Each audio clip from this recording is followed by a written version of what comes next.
your #1 news team covering the North. The Bahamas Tonight, Northern Edition.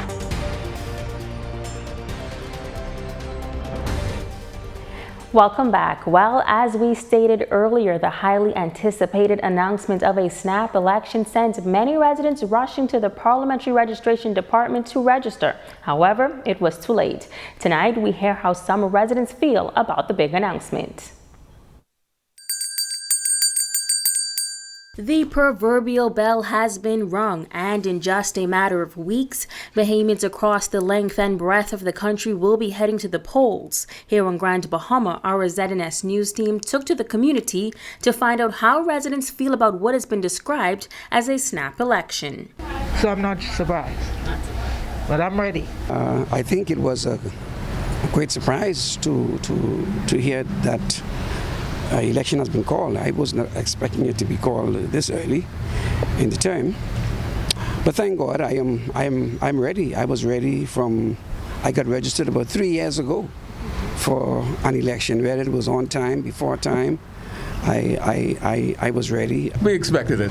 It's coming, and I think it's the right thing to do with all the stuff that's going on and the controversies going on in and out of Parliament, the pandemic going on, controversies with all of that. So I think it's the best thing to do, and it'll let people basically put their money where your mouth is. Now, since the election date has been announced, voter registration is officially closed. What? Because you would already be on the register, you could just use the passport on election day.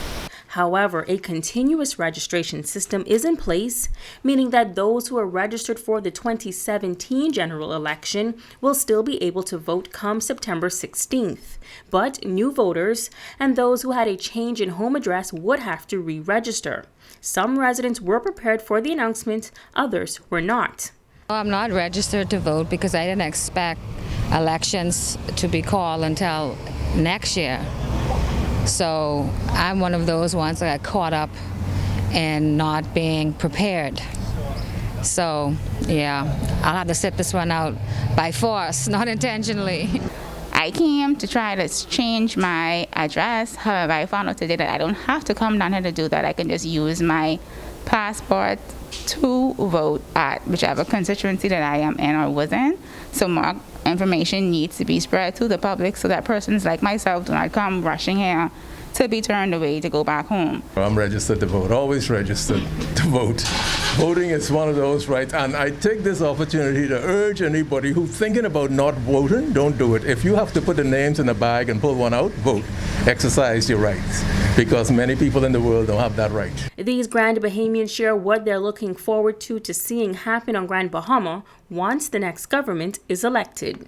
To be 100% honest with you, I'm not looking forward to a whole lot.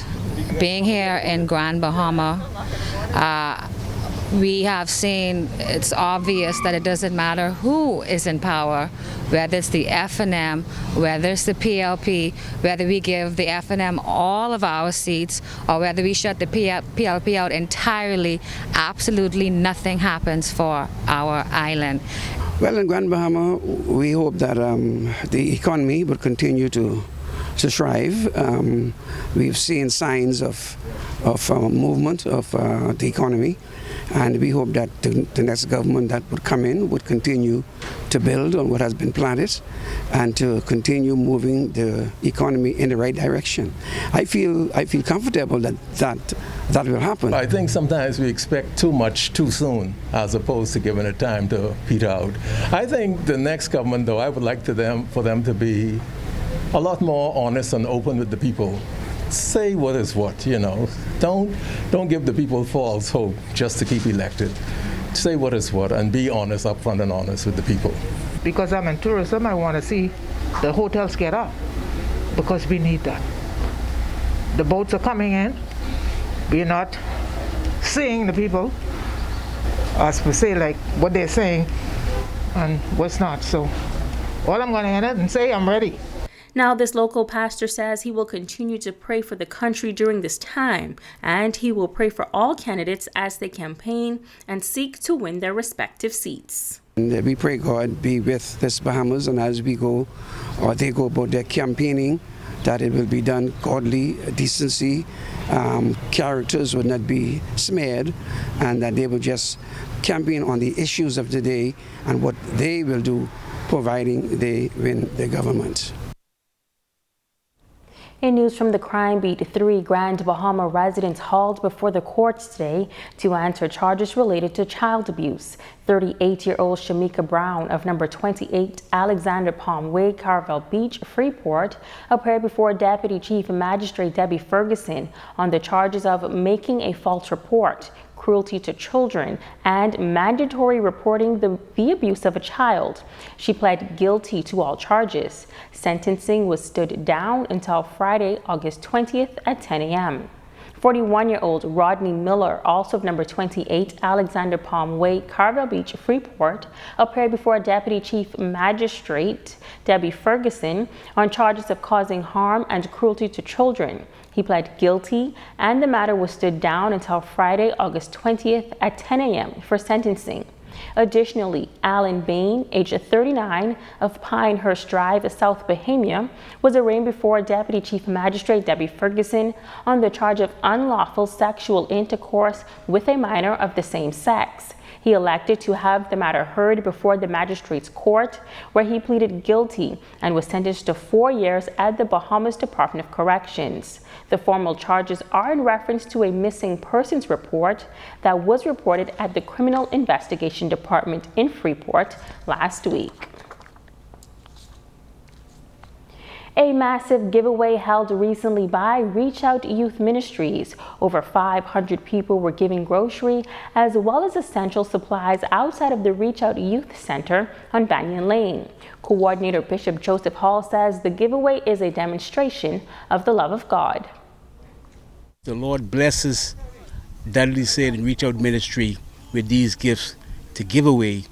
We are pleased today to say how happy we are, and so many people came. These are some serious times in this country. We call this a crisis in this country today. And so what we're doing today is we're reaching out and giving to people. And I am asking the private sector in Grand Bahama to consider Reach Out Ministry and make your love gift to them so they can give to others, and so that the people in Grand Bahama can be happy. When you give, it makes you happy. This resident says she is grateful for the assistance. You know, a lot of people were affected from Hurricane Dorian and from the COVID-19. I think it's a way for a lot of persons that aren't working, and maybe some persons whose hours were cut because of the curfew. It's a major help. I myself included, I am working, but then when you look at the minimum wage and what's going on around us, all the help is needed, and I really appreciate Mr. Zaid for what he's doing in the community. Stay with us, our Facebook friend of the day still to come.